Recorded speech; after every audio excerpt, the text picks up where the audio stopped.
ये है दुनिया की सबसे ताकतवर कंपनी जो तकरीबन पूरी दुनिया को कंट्रोल करती है। अमेरिका के सारे बड़े बैंक्स, तकरीबन सारी बड़ी फार्मास्यूटिकल कंपनीज, सारा मेन स्ट्रीम मीडिया और पूरी दुनिया का 10% ट्रेड स्टॉक इस कंपनी की ऑनरशिप में है। 2022 में इस कंपनी के पास $15 ट्रिलियन के एसेट्स थे, जो पूरे अमेरिका के जीडीपी का 70% बनता है। ये कंपनी इतनी पावरफुल हो चुकी है कि अब दुनिया की टॉप गवर्नमेंट्स भी इसकी मर्जी के बगैर फैसले नहीं कर सकती। बल्कि अगर मैं ये कहूँ कि इस वक्त होने वाली तमाम जंगों और इकोनॉमिक क्राइसिस में इस कंपनी का कहीं ना कहीं हाथ है, तो ये गलत नहीं होगा। लेकिन आपने इससे पहले शायद इस कंपनी का नाम भी नहीं सुना होगा, और उसकी एक बहुत बड़ी वजह है जो इस वीडियो में आगे चलकर आपको बिल्कुल क्लियर हो जाएगी।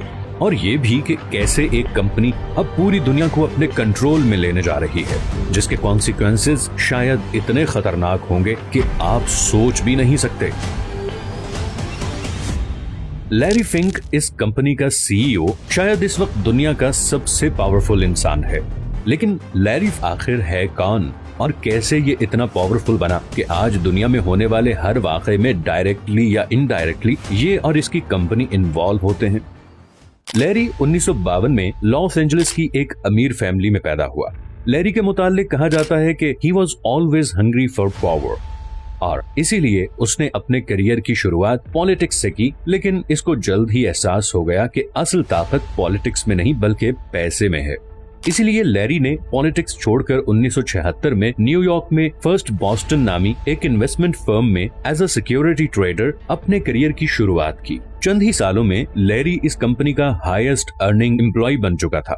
उसके अंदर आगे बढ़ने और पावर हासिल करने की एक आग थी जिसे बुझाना नामुमकिन था। लैरी इन्वेस्टमेंट को ऐसे समझने लगा जैसे और कोई नहीं। 1986 में लैरी ने फर्स्ट बॉस्टन से रिजाइन किया और एक सीक्रेट सोसाइटी कपा बेटा फी का मेंबर बन गया। इस सोसाइटी में सिर्फ दुनिया के टॉप बैंकर्स, इन्वेस्टर्स और पॉलिटिशियंस शामिल हो सकते हैं। लैरी इसका मेंबर कैसे बना ये हम नहीं जानते, मगर तकरीबन 2 साल के बाद 1988 में लैरी ने उस कंपनी की बुनियाद रख दी जो अगले 35 साल के दौरान पूरी दुनिया की सबसे बड़ी और ताकतवर कंपनी बनने जा रही थी। शुरू के सिर्फ 5 सालों में ही ब्लैक रॉक की वैल्यू $5 मिलियन से $8 बिलियन हो गई। लेकिन ये सब तो एक शुरुआत थी। एक ऐसा बॉम्ब फटने जा रहा था जो ब्लैक रॉक को इतना अमीर बनाने वाला था जितना किसी ने सोचा भी न था। 2008 में एक फाइनेंशियल क्राइसिस आया जिसने पूरी दुनिया को हिला के रख दिया। सारी स्टॉक मार्केट्स क्रैश हो गईं, बैंक्स डिफॉल्ट कर गए और लाखों लोग बेरोजगार हो गए। लेकिन लैरी इस क्राइसिस के लिए पहले ही तैयार था। वो 8 साल पहले ही मॉर्गेज बैक्ड सिक्योरिटीज में इन्वेस्ट कर चुका था, और जहां सारी दुनिया की इकोनॉमीज क्लैप्स कर गईं, वहीं ब्लैक रॉक के रिजर्व्स ट्रिलियंस में चले गए। और सिर्फ यही नहीं बल्कि लैरी ने अपने कनेक्शंस इस्तेमाल करते हुए अमेरिकन गवर्नमेंट के साथ एक कॉन्ट्रैक्ट साइन कर लिया, जिसके तहत ब्लैक रॉक को तमाम डिफॉल्ट कर जाने वाले बैंक्स की ओनरशिप दे दी गई। और यहाँ से दरवाजा खुल गया जो लैरी का पूरी दुनिया पे हुकूमत करने का ख्वाब पूरा करने वाला था।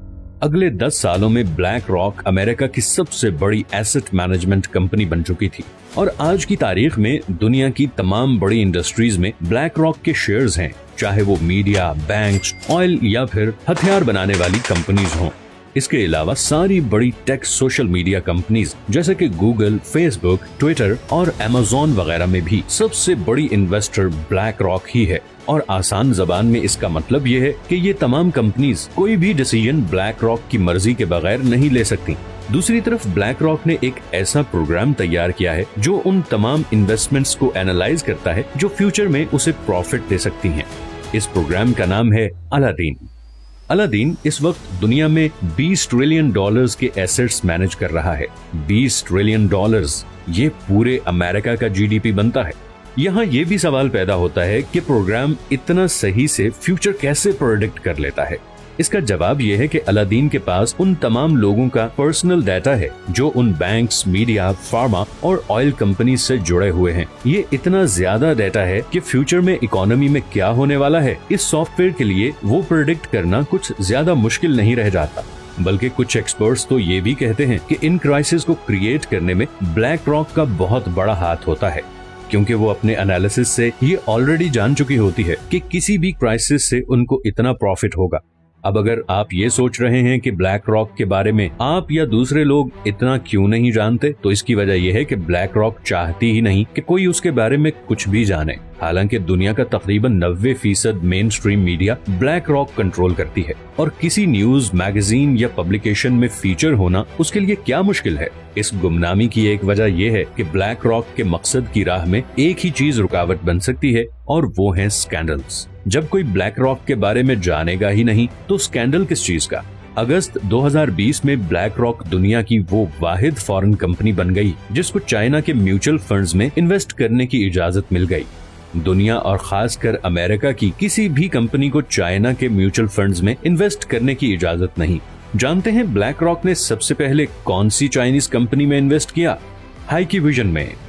हाइक्यूविजन एक सिक्योरिटी सर्वेलेंस कंपनी है जिसके पास वो शैडो सॉफ्टवेयर है जिसके जरिए किसी की भी तस्वीर या वीडियो बना के वो उस इंसान की पूरी हिस्ट्री और डाटा निकाल सकते हैं, और ये सॉफ्टवेयर फिलहाल सिर्फ चाइना की गवर्नमेंट के पास है। ब्लैक रॉक जितनी तेजी से दुनिया की कंपनीज को टेक ओवर करती जा रही है, आने वाले दिनों में इसका इन्फ्लुएंस मजीद बढ़ता चला जाएगा। और इसका मतलब सिर्फ एक है कि हम एक ऐसे फ्यूचर की तरफ बढ़ रहे हैं जिसमें कंट्रीज से ज्यादा कंपनीज पावरफुल होंगी।